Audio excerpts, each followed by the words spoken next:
Swayam Prabha. Digital India. Educated India.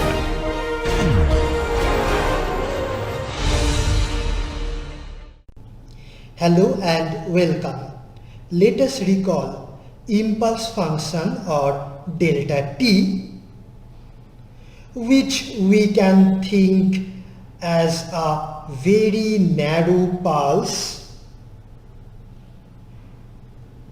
like this, starting from minus a by 2 up to plus a by 2, and the height is 1 over a, so the area is 1, and we take the limit a tending to 0. Now a delta t or impulse function need not be a rectangular pulse like this. We can also think of a triangular pulse, which is like this. Say it starts from minus a by 2 and stops at plus a by 2. The height is 2 by a. Therefore, the area will be half into base into height, which is equal to 1. And once again, if you take the limit a tending to 0, this will also give us a impulse function or delta function. Because you recall that delta function mathematically defined as being equal to 0 if time is not 0, and the integration of delta t dt from minus infinity to plus infinity is equal to 1. Both these functions, rectangular or triangular, both of them satisfies this definition. Similarly, you may think of a Gaussian pulse, which looks like this.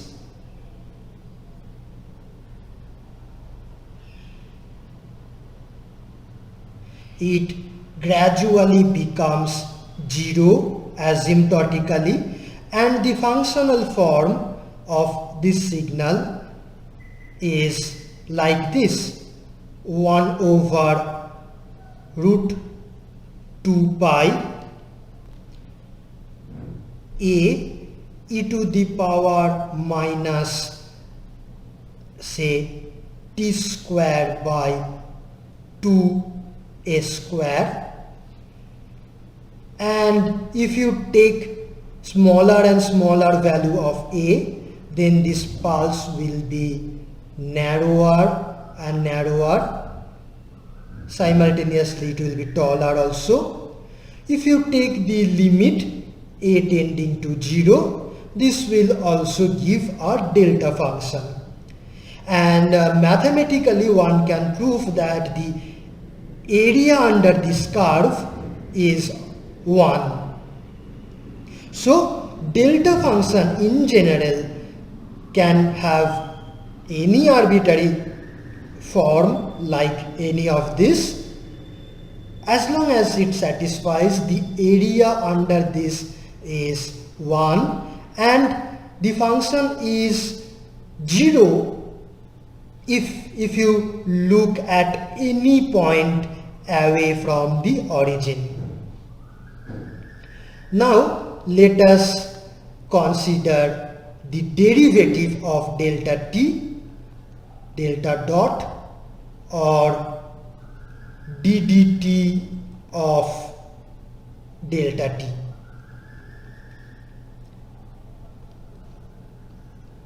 if you consider a narrow rectangular pulse with the width being very narrow and height being very tall, if this is delta t, then if you differentiate this function with respect to time,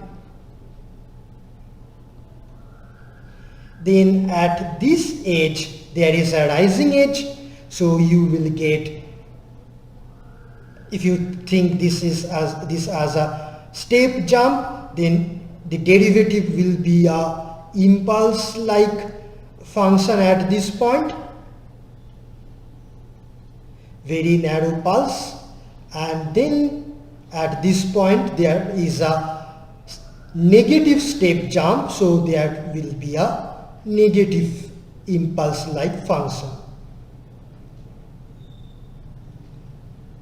This is how you may imagine or try to visualize delta dot t. You may also consider the triangular pulse with the width being very narrow. Then if you differentiate this function, then on the left side you will get a positive slope like this, and on the right side you will have a negative slope like this, and this is how you may imagine the derivative of delta function.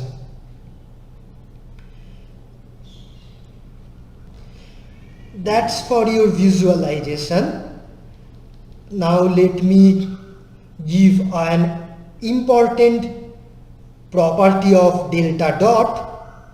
If you have any function x of t, and if you multiply it with delta dot t, and if you integrate it over minus infinity to plus infinity dt, which is also same as integrating this function within 0 minus and 0 plus, because beyond that this function is 0. Now this integration you can carry out by parts. So consider this as the first function and delta dot as the second function.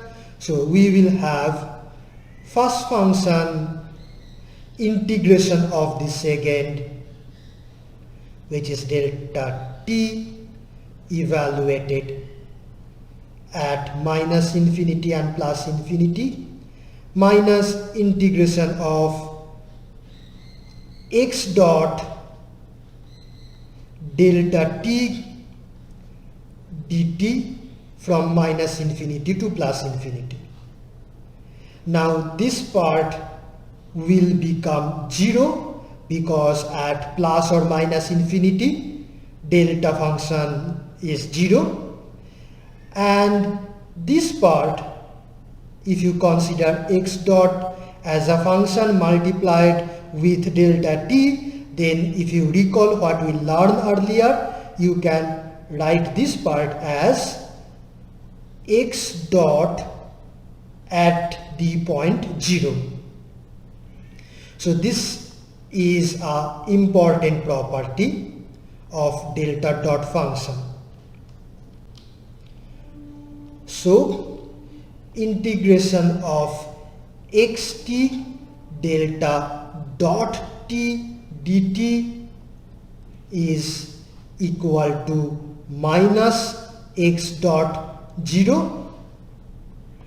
However, recall that xt delta t integrated from minus infinity to infinity gives x of 0. So from these two we can say that delta t and delta dot t are not same,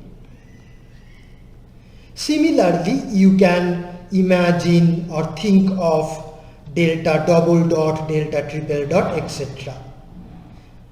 That is your home task.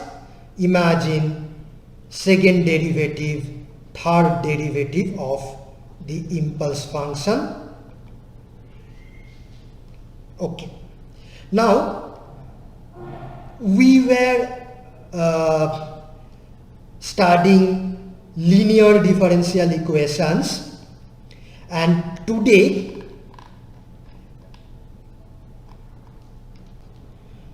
we shall learn how to solve such differential equations when the input is an impulse function delta t. Let us learn this with an example. Suppose this is a given differential equation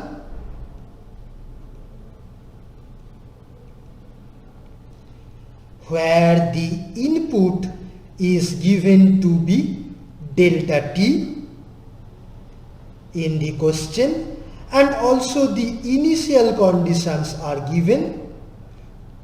We need two initial conditions since this is a second order system, and suppose they are y0 minus equal to 1 say, and y dot 0 minus equal to 2. Now please note that the impulse function delta t is a very narrow pulse occurring at t equal to 0. You can think that this starts at 0 minus and stops at 0 plus. Therefore, the initial conditions are given at the moment when the input just starts. That means before the input can have any effect or before the input can change the output or the system. Okay. Now also note that the input x or delta t is actually equal to 0 for time greater than equal to 0 plus. Therefore, this problem will be easy to solve for the time interval starting from 0 plus up to infinity, because then the input is 0. Only within this small region 0 minus and 0 plus, it is slightly difficult to solve this equation. So we shall solve this problem in two parts, two steps. First, we shall solve within the region or time interval 0 minus to 0 plus, and then we will solve from 0 plus up to infinity. These are the two steps. Let us perform step 1. For that, let me rewrite or copy this equation. Before we solve it, let us make some observations. First of all, in this equation, the right hand side has an impulse signal. So, for this equality to hold, left hand side must also have an impulse signal within this narrow region of 0 minus and 0 plus. Otherwise, this equality will not hold. Now, the impulse signal in the left hand side might come from y, or it might come from the derivative of y, or from the second derivative of y. Now the second observation is that y must be continuous in this region 0 minus to 0 plus. That means y cannot have any step jump.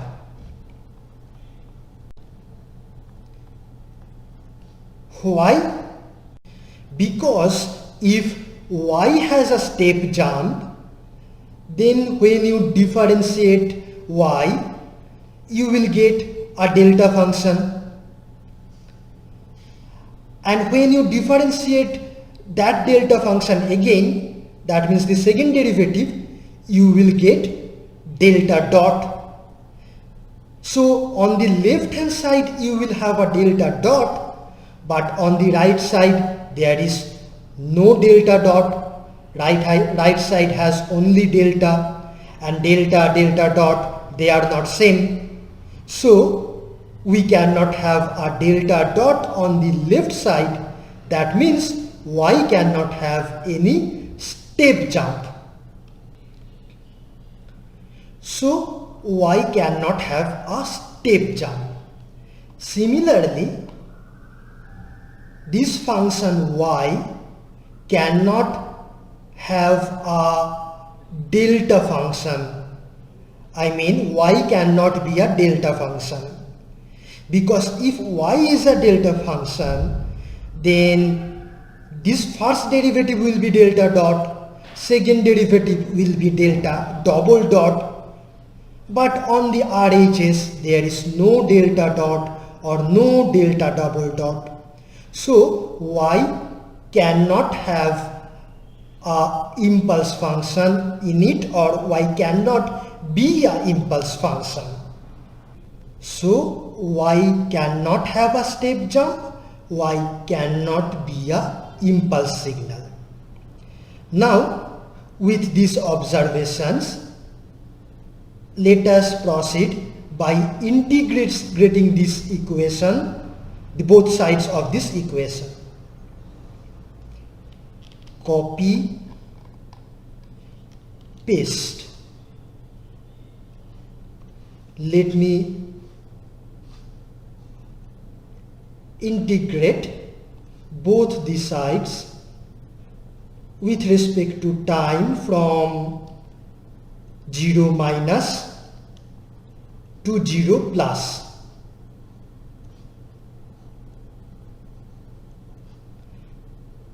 This side also integrated over time.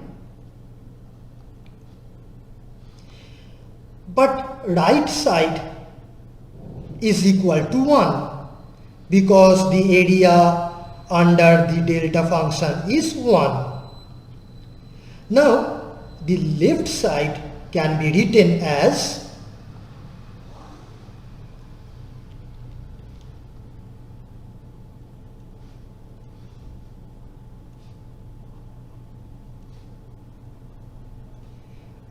this, where I will write this second derivative as d dt of dy dt.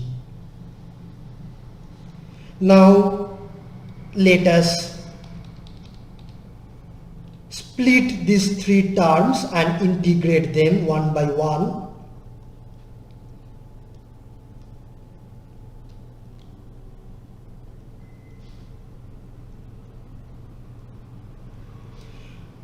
So LHS has three integrations.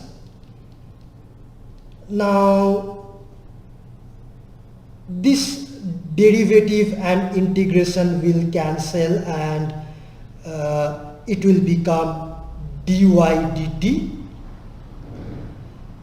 putting the limit 0 plus and 0 minus. Then the next term will become y from 0 minus to 0 plus, plus this term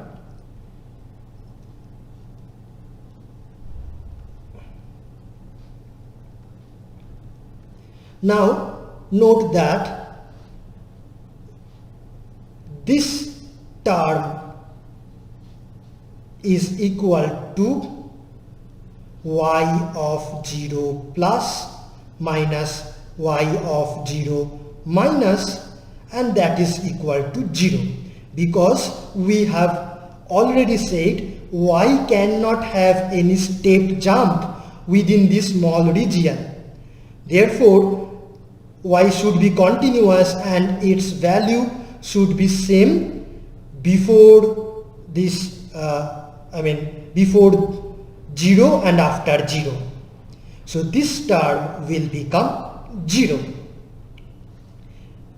Then this term will also become 0 because y cannot have a delta function in it, and other than delta function, any normal function, when you integrate within a very small region, that will become 0, because this is same as the value of y at that point multiplied by dt with the limit dt tending to 0.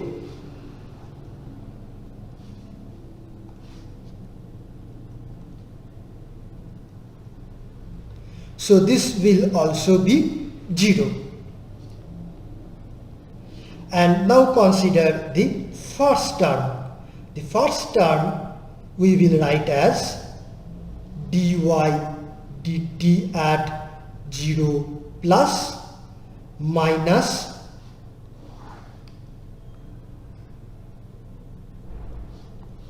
dy dt at 0 minus.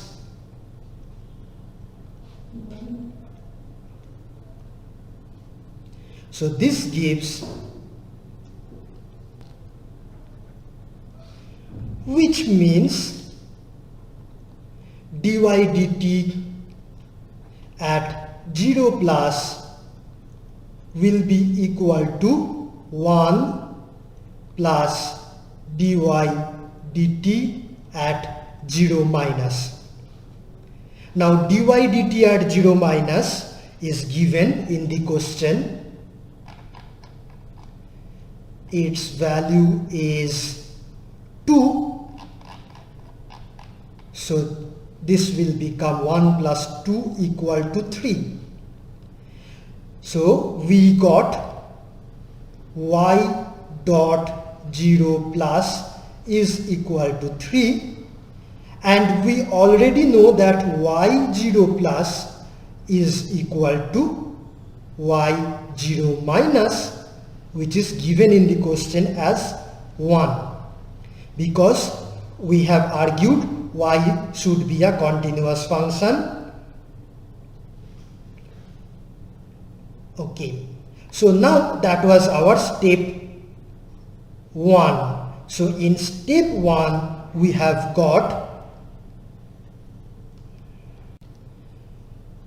the value of y0 plus equal to 1 and y dot 0 plus equal to 3, which we shall use in step 2.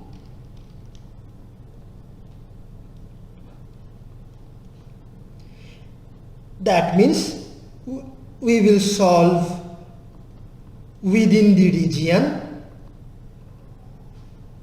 0 plus up to infinity. Now let me copy the differential equation. Within this region, x is equal to 0. So we know that the solution of this equation will be a complementary solution of this equation, and if we factorize the left hand side, we can write dy dt plus 2 multiplied by dy dt plus 3 equal to 0. So the two roots are two roots of this equation are -2 and -3. So y will be of the form some k1 multiplied by e to the power -2t plus k2 e to the power -3t, with the initial condition that y0 plus, that means at the beginning of this particular interval we are considering, at the beginning the value of y is 1 and y dot is 3. Now you know how to proceed. Differentiate this equation.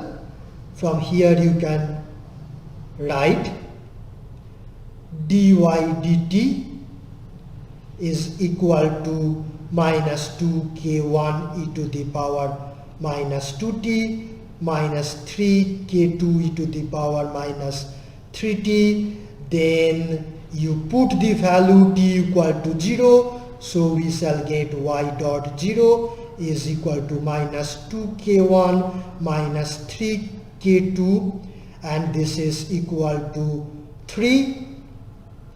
And if you put in this equation t equal to 0, then we will have y0 is equal to k1 plus k2. This is given as 1. We will put y equal to 0 plus actually. Okay, and now if you solve these two equations, and you shall get k1 equal to 6 and k2 equal to -5. Okay, so that process was easy, but let us review what we actually have done.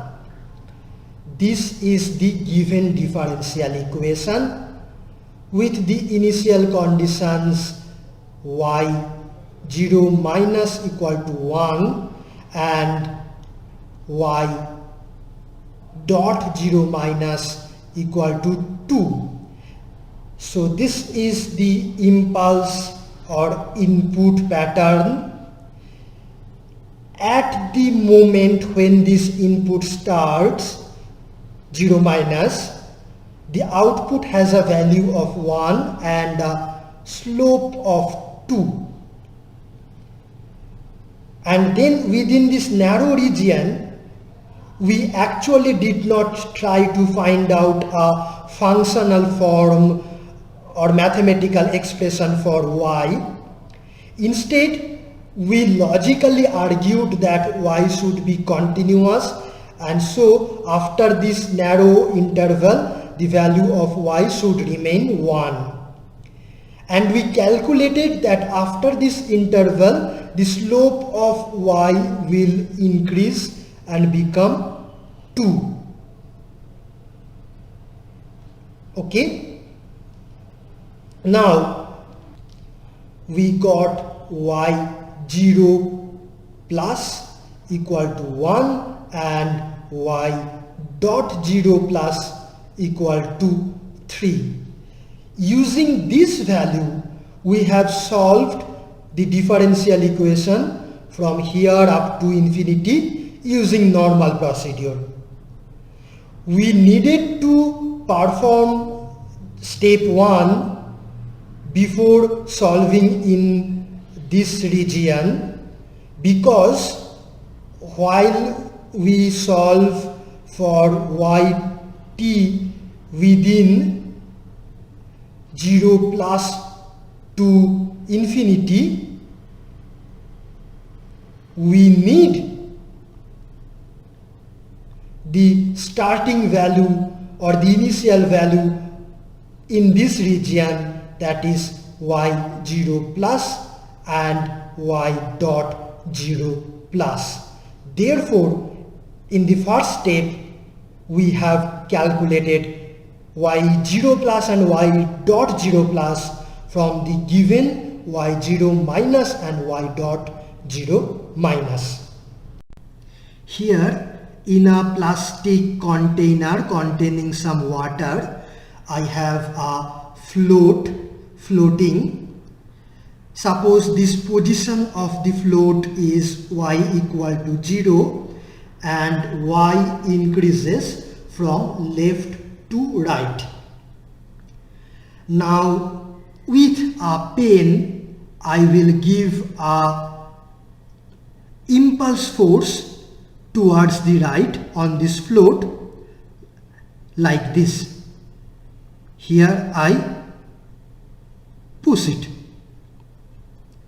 So the float starts to move towards the right and it gradually slows down and then it stops.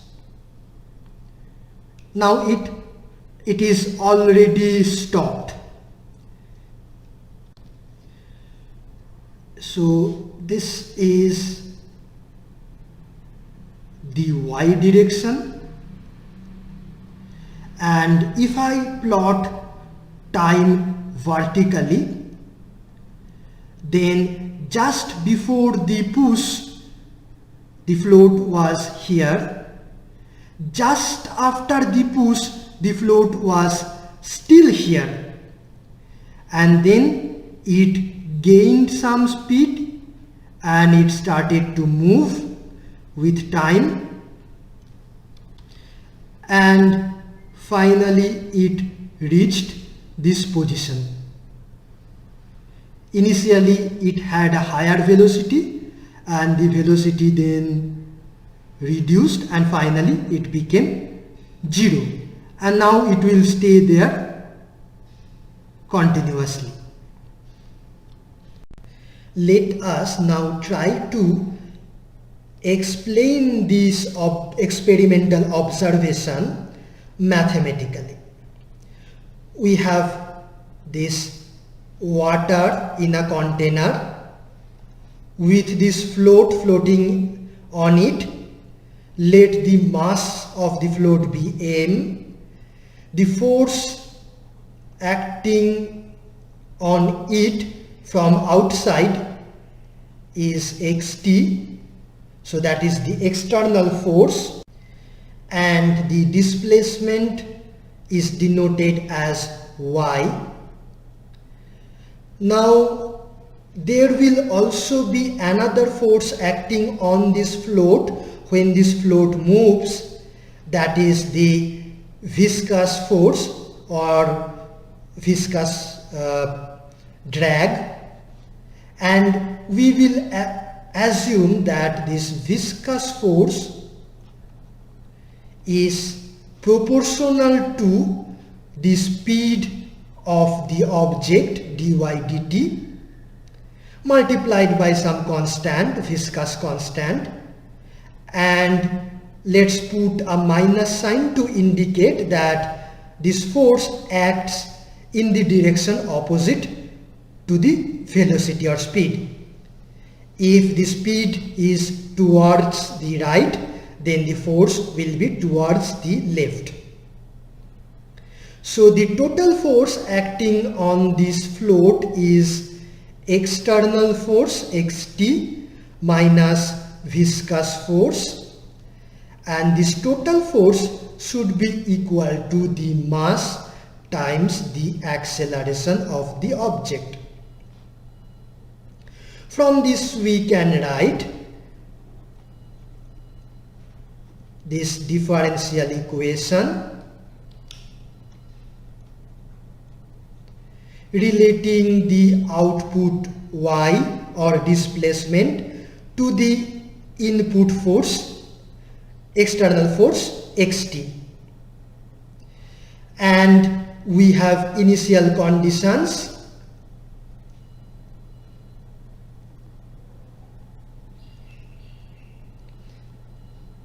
that y of 0 minus was 0 and y dot of 0 minus was also 0. Initial position and velocity both were 0. We have given a impulse force, so let this xt be delta t. This delta t starts to act at 0 minus, and at that moment when input begins, velocity and position both are 0. Now let us try to solve this equation,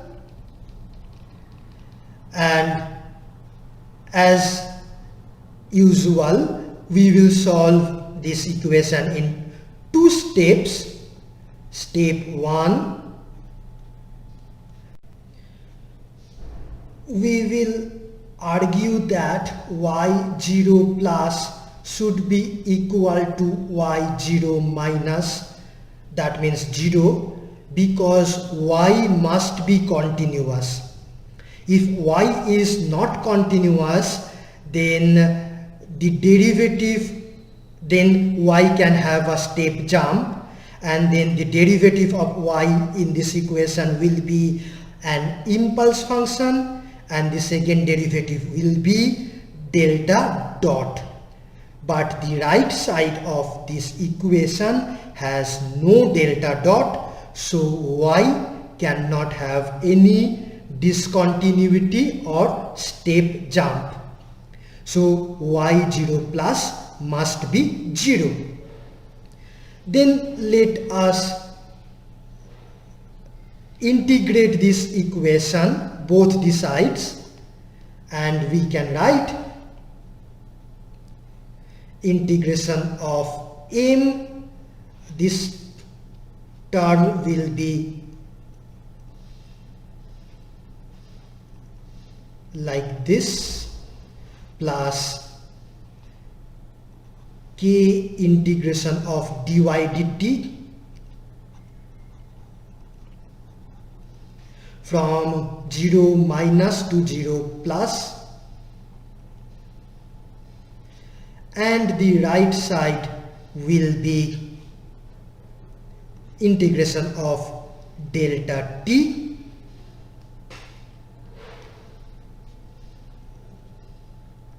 which is equal to 1.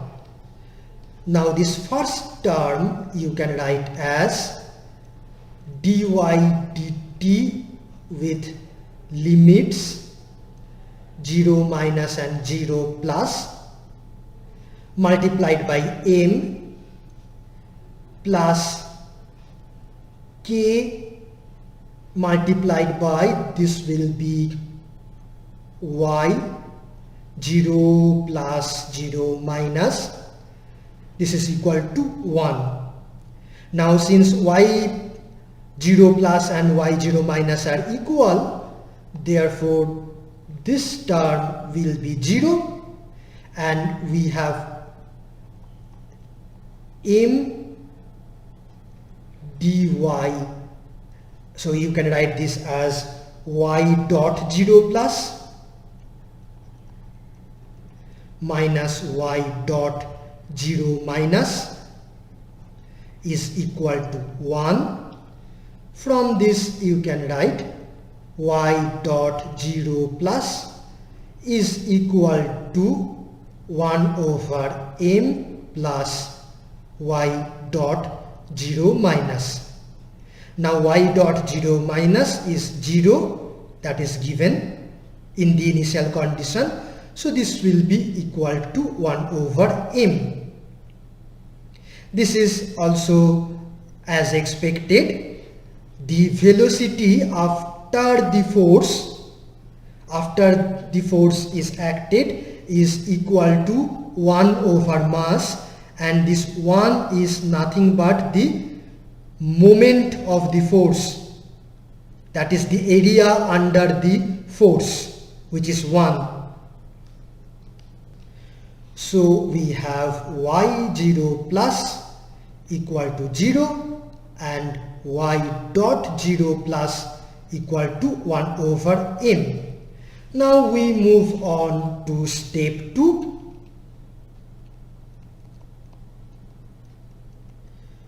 When we have the equation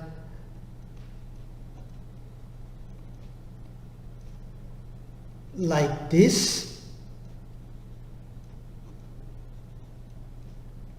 is equal to xt is equal to 0 for time greater than equal to 0 plus.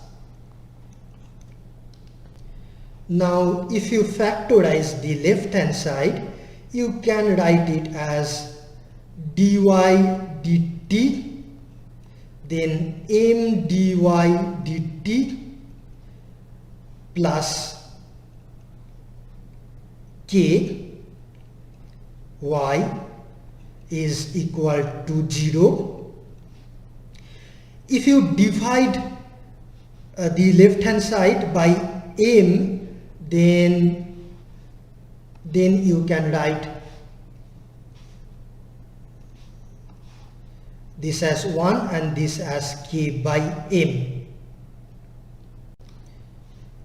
Also,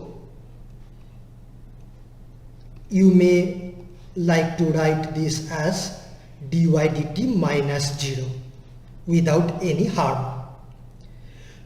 So the roots of this equation will be 0 and minus k by m. This is a differential equation with right side being 0, which we call as a homogeneous equation. Therefore, the solution of this equation will be a combination of complementary solutions like this: k1 e to the power 0t plus k2 e to the power minus k by mt. Now put y equal to 0 plus, t equal to 0 plus, so this is k1 plus k2, and if you differentiate this equation, then we have y dot t is equal to, this will be 0 plus k2 multiplied by minus k by m e to the power minus k by mt. Now put once again t equal to 0, 0 plus, so we will have 0 plus k2 multiplied by k by m. Now this value is known to be 1 over m, and this value is equal to 0. So from these two equations, you can find the value of k1 and k2 as k2 will be equal to minus 1 over k, and then k1 will be equal to plus 1 over k. K is the viscous constant. So the final solution is yt is equal to 1 over k e to the power 0t, that means 1, and then plus k2, which is minus 1 over k e to the power minus k by mt, which you can also write by taking 1 over k common.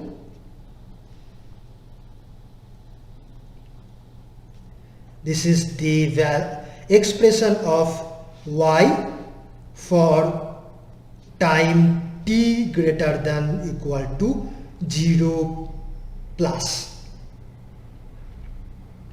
Okay, so if you now want to plot this function, you can do that.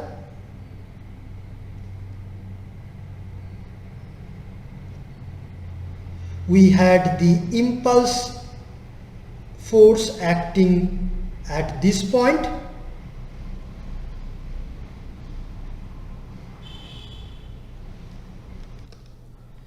So that's the input delta t, and let me draw y in red color.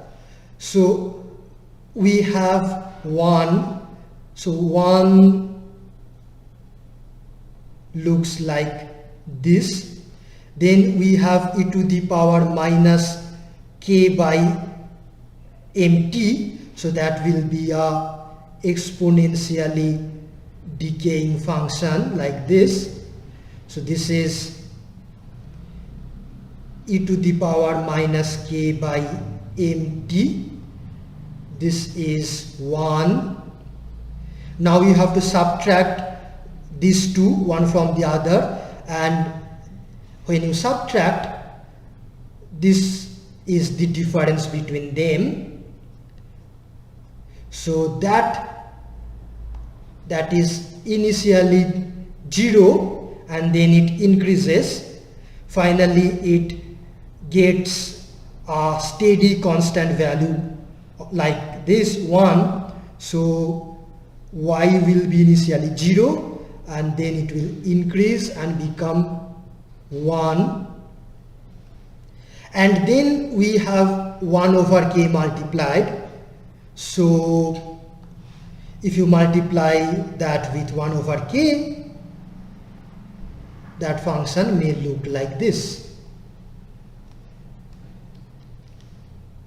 So this is y equal to 1 over k, 1 minus e to the power minus kt by m. So you observe this is how the float is going to move.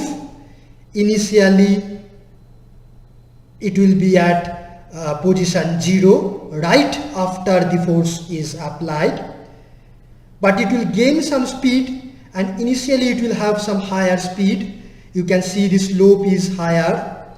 Then it continues to move, but the slope decreases, indicating that speed decreases, and here the speed becomes 0, so it stops at this position.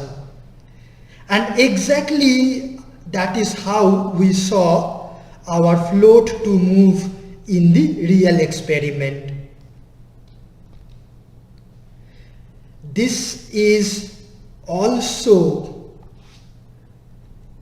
by definition impulse response of our float or this system, because this is nothing but the output when the input is delta t with 0 initial conditions or 0 boundary conditions, initially relaxed conditions. That means 0 position, 0 velocity. So in this way we actually have found the impulse response of our float or of our system. Now we shall take another example. Here we have a circuit with a capacitor C, resistance R, a battery E, and a switch all in series. This switch was initially open and then it is closed at t equal to 0. If that is the case, then a current IT will flow. How that current varies or how the voltage across this capacitor vary, we will find out. But before that, let us just briefly recall the relation between the voltage and current for a capacitor. Suppose I have a capacitor with two plates which has plus Q and minus Q charge. Let the capacitance of this capacitor be C. Then the voltage across this capacitor from here to here, if I call it Vc, with this side as plus and this side as minus, that is my chosen reference polarity. This Vc, you know, can be written as Q divided by C. Now, if there is a current IT coming from left to right, then we can write dq dt is equal to I. The direction of this current and polarity is important. If this current is coming in, then this amount of charge will increase with time. Therefore, I can write dq dt as I. If I is positive coming in, then dq dt will be positive and q will increase. Now, from this expression that Vc equal to Q by C, we can write by differentiating it as ddt of Vc is equal to 1 over C, then dq dt, and dq dt is equal to I, so we have IT by C. You may also write it in this way: IT is equal to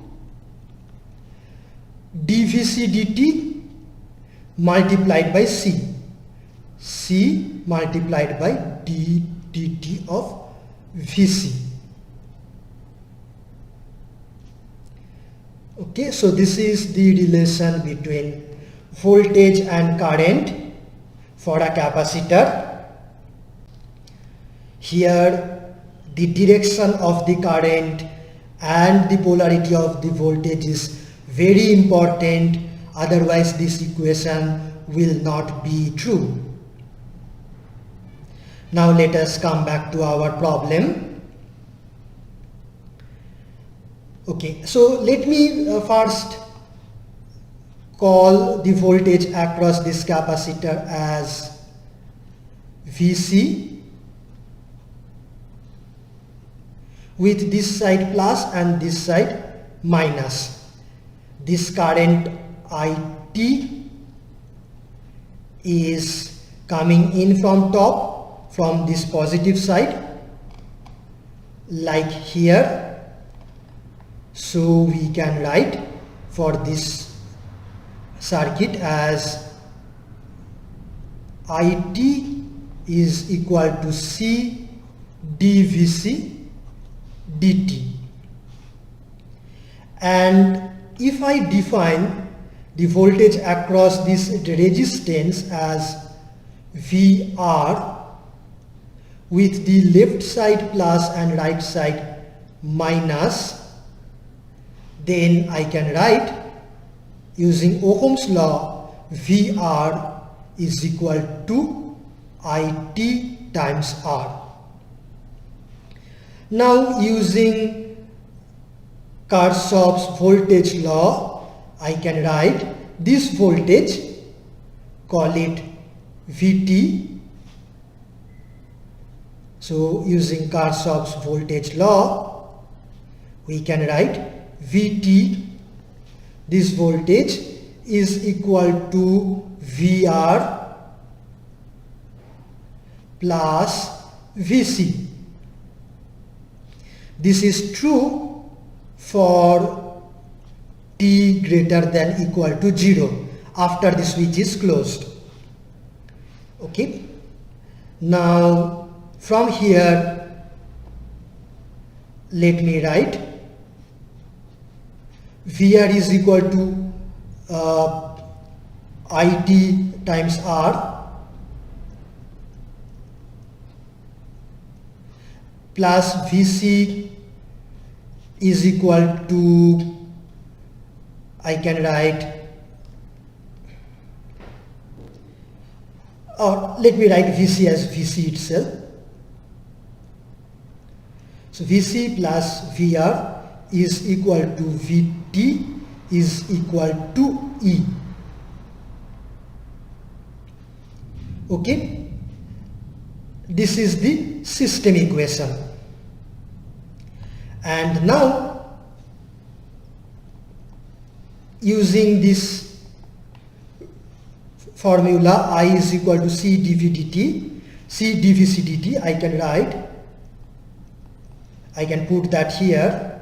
So I will have C dV C dt multiplied by R is equal to E. This is the system equation. So this is a first order system equation. You may also write this in this way by dividing with RC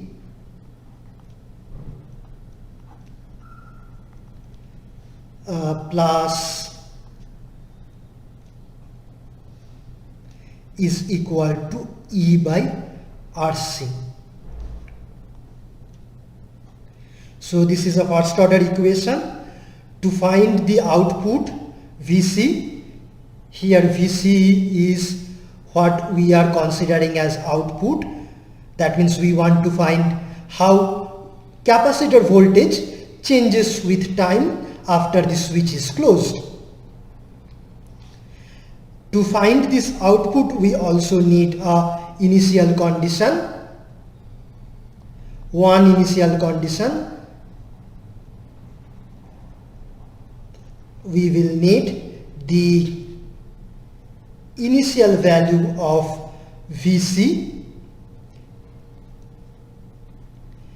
and suppose the voltage across this capacitor before the switch was closed was V0, then immediately after the switch is closed this voltage will still be V0, because it will take some time for this voltage to change. Because to change this voltage we need some current to come and some charge to accumulate here. For that we need some small amount of time, no matter how small. So initial voltage will be V0, that is the voltage before switch was closed. That is given. Now we will solve this equation, and if we solve, we know the solution, general solution will have two parts. Call it VC1 plus K1 VC0, where VC1 will be a particular solution which satisfies the given differential equation d dt plus 1 by RC of VC1 is equal to the input, and this VC0 will be a complementary solution that satisfies ddt plus 1 by RC acting on VC0 is equal to 0. Now note that this input you can write as E by RC multiplied by e to the power 0t, because this is 1. So we have pure exponential input, and for pure exponential input we can get a particular solution Vc1 in this way: input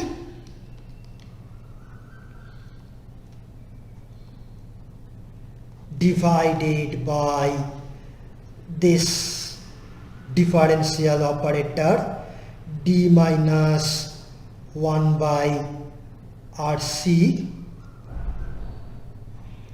with d equal to 0. So that will give us E by RC here I have plus divided by 0 plus 1 by RC. So this becomes E.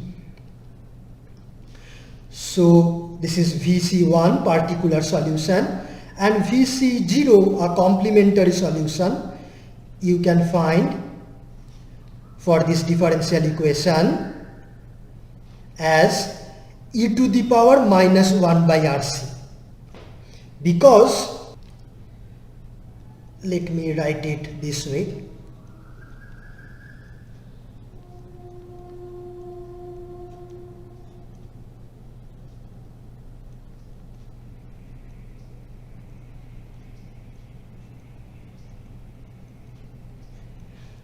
So the root of this polynomial is minus 1 by RC, so it will be e to the power minus 1 by RC t. Okay, so the final solution looks like this: Vc1 plus k Vc0. Vc1 is E plus k or k1 e to the power minus 1 by RC t. Now let me put time t equal to 0. Then the right side is E plus k1 and the left side is given in the question as V0. So from this we get k1 equal to V0 minus E, and so final solution is Vc t is equal to E plus k1 is this multiplied by e to the power minus 1 by RC t. Now we would like to plot this function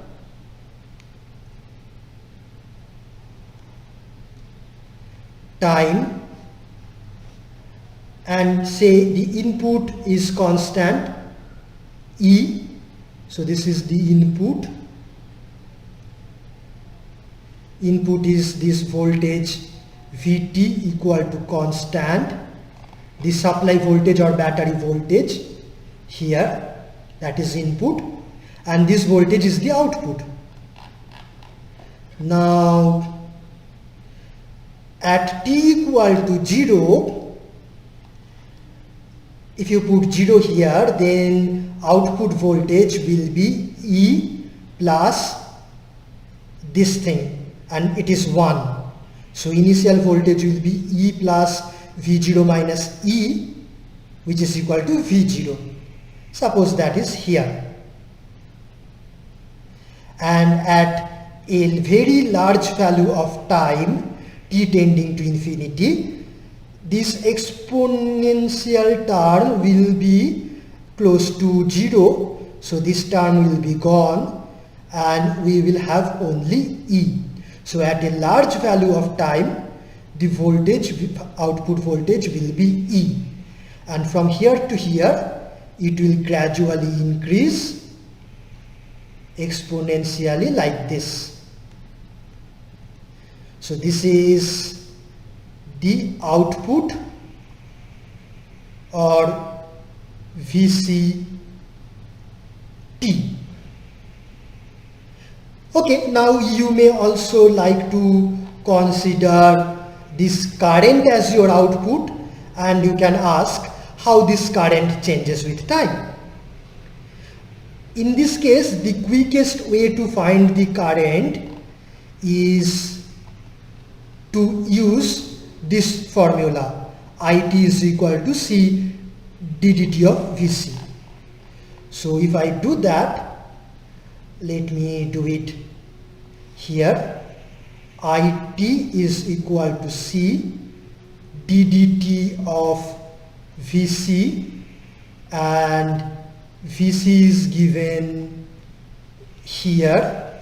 So we have C ddt of E plus V0 minus e to the power minus t by RC. If you carry out this differentiation, you will get here this will become 0, then V0 minus e multiplied by e to the power minus t by RC whole multiplied by 1 over RC minus, and this is equal to, here C cancels, so, and this minus will make it E minus V0, then divided by R, then e to the power minus t by RC. So initial value of the current you can find by putting t equal to 0, so this will be 1. So initial current will be E minus V0 by R, maybe that is somewhere here.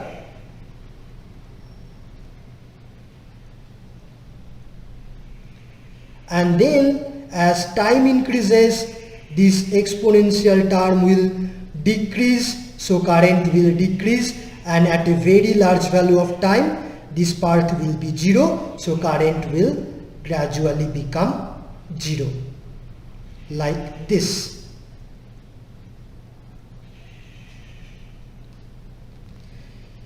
That's all for today. See you tomorrow again.